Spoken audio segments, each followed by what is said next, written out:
And Beyonce, she mentioned Beyonce in this. It's artist on my heart, yeah, you can call it.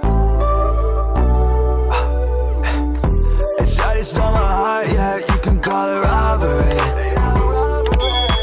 Hey guys, thank you for coming back to my channel. My name is Ramata, and if you haven't already, please click that subscription button below. It would really help me with growing my channel. And also, if you end up liking this video, please give it a thumbs up. And if you have anything to add, please drop it in the comments below. But without further ado, let's get into the video. Miss Lana Del Rey made this post yesterday. We're gonna read and see what all this clamor is about. She said, question for the culture. What culture? You gotta be more specific. What culture? Question for the culture. I can assume what culture, but okay. Now that Doja Cat, Ariana, Camilla, Cardi B, Kalani, I hope I said her name right. I love you. Kalani and Nicki Minaj. She said Nicki Minaj. La Nicki Minaj. Nicki Minaj.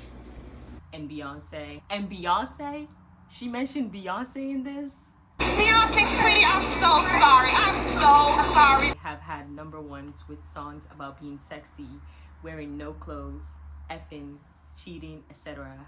Can I please go back to singing about being embodied, feeling beautiful by being in love, even if the relationship is not perfect, or dancing for money, or whatever I want without being crucified or saying that I'm glamorizing abuse. Okay. Since she decided to write us an essay, we're going to break it down like it is an essay. We're going to analyze this essay. First of all, what culture?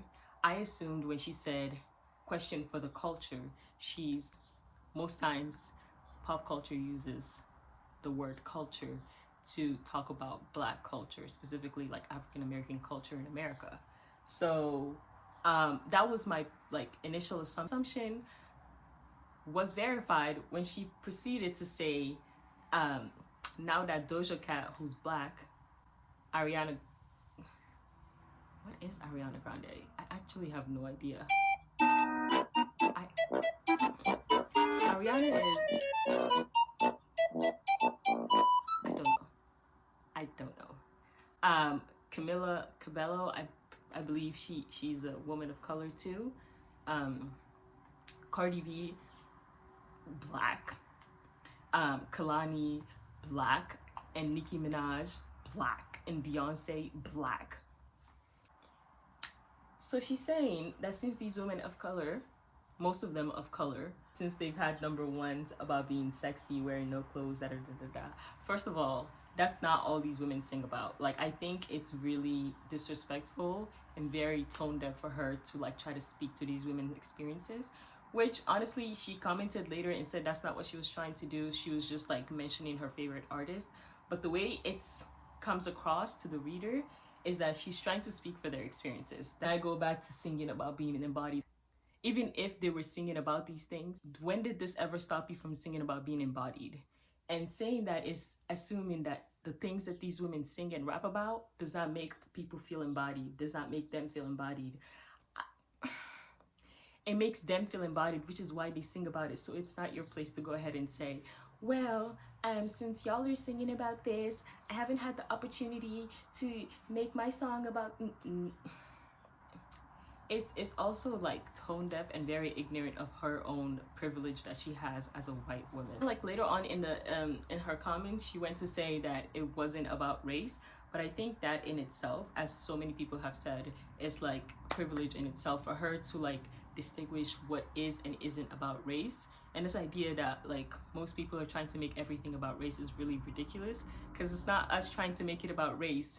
It is about race. Literally, society has made everything about race. Her getting to choose when and when not to talk about race is incredible to me, because most people of color, most women of color do not get that choice. They can't choose, especially these women that she mentioned. Even when they get critiqued, their race is the predominant point of discussion.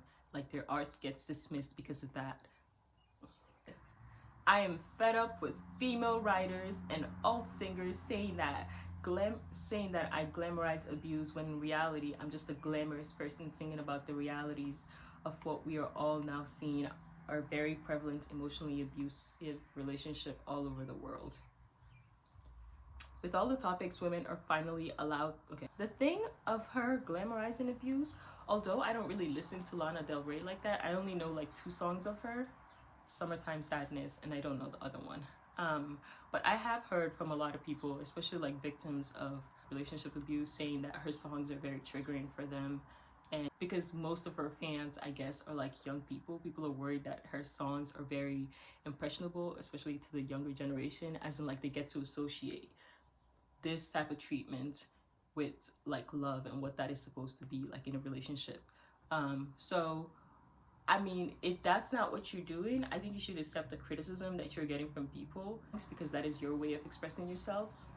But also acknowledge these people, what they're saying, because if they're saying it, there has to be some kind of validity to it. With all the topics women are finally allowed to explore, I just want to say, over the last 10 years, I think it's pathetic that my minor lyrical exploration detailing my sometimes submissive or passive roles in my relationships has often made people say I've set women back 100 years. Let this be clear. I am not a feminist. What does that mean? I am not a feminist. But there has to be a place in feminism for women who look and act like me. The kind of woman who says no, but men hear yes. The kind of women who are slated mercilessly for being their authentic, delicate selves. The kind of women who get their own stories and voices taken away from them by stronger women and by men who hate women. I think she does have a point that it depends on the type of feminism that you're discussing. Feminism in itself didn't have a place for women of color to start with. Women of color had to like fight to get a place in there, and even when they did, they weren't as integrated as they should have been. Their efforts were not acknowledged. Like Ida B. Wells, for her to say like for a place for women who look like her, I think that's very wrong. As in like there is a place like for her in feminism. Feminism is about fighting for women to have the right to choose for whatever they want to do. So you can be a feminist and still be like a housewife, doing what you want to do because that's what you want to do. That's your definition of feminism. You chose that you want to be a housewife. Most of the women who have been rejected from like the feminist movement are not women who look or act like her, or women who look completely different from her. You're not the first person to be delicate. You're not the first person to be authentic. Sorry. The kind of women who get their own stories and voices taken away from them by stronger women or by men who hate them. Like her whole essay, the whole point is kind of contradicted by the first part that she made, because she's saying that the kind of women who get their own stories and voices taken away from them by stronger women. Like, what do you describe as a stronger woman? She took the voices of the women she mentioned in there by saying that this and this is what they rap about. This is what they sing about, and it has stopped me from like singing this and this da da da da da. Like, she's speaking for their experiences. She literally took their voices away, and you're saying that there's not a place for you. People take your voice away. Like, this is a cycle. Do you see this? Because time and time again, women, especially women of color, the most vulnerable communities, like poor women, women of color, their voices have been taken away by white women in higher statures, because they are in the positions to do that. Like, I've been honest and optimistic about the challenging relationships I've had. Okay. Newsflash, that's how it is for many women. And that was sadly my experience up until the point that those records were made. So I just want to say it's been a long 10 years of BS reviews up until recently, and I've learned a lot from them. I also feel it really paved the way for other women to stop putting on a happy face and to just be able to say whatever the heck they wanted to in their music. Unlike unlike my experience where if I even expressed a note of sadness in my first 2 records, I was deemed literally hysterical as though it was literally the 1920s. For her to say that the criticisms of her paved, honestly, this is like one of those things where it was like, pick me, oh my gosh, I am not making it because these other women are making it, pick me. And honestly, we don't do that here at all. Really good. I just think she didn't, like, overall, I think she made some decent points in her essay to the culture. I guess I am part of that culture.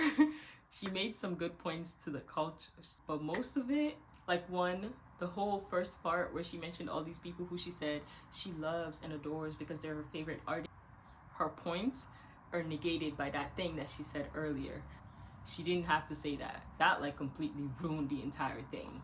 It really did. It just seems a little childish, and it seems like you're shading, which I don't think was the purpose, but it's just from the beginning, the very beginning, it feels like it's subconsciously racially biased. Like, and if she can't see that, that's ignorance, and that's due to her sense of privilege in itself, which she can't see because I can't see. I am blind. I want to end this video by saying I do not think Lana Del Rey is racist. I don't think she should be canceled. Cancel culture needs to be fixed a little. But I think she needs to go back to the drawing book, or should I say to her typewriter. She needs to go figure a few things out. She needs to readdress some things that she says, because honestly, like, it may just be her voice and her opinions, but these things actually affect like the women she's talking about. So she should be careful about what she says, about who she says. Anyways, if you really like this video, please drop a comment below, like this video, and don't forget to subscribe to my channel. Ramata out. I just stole my heart, yeah, you can call it robbery.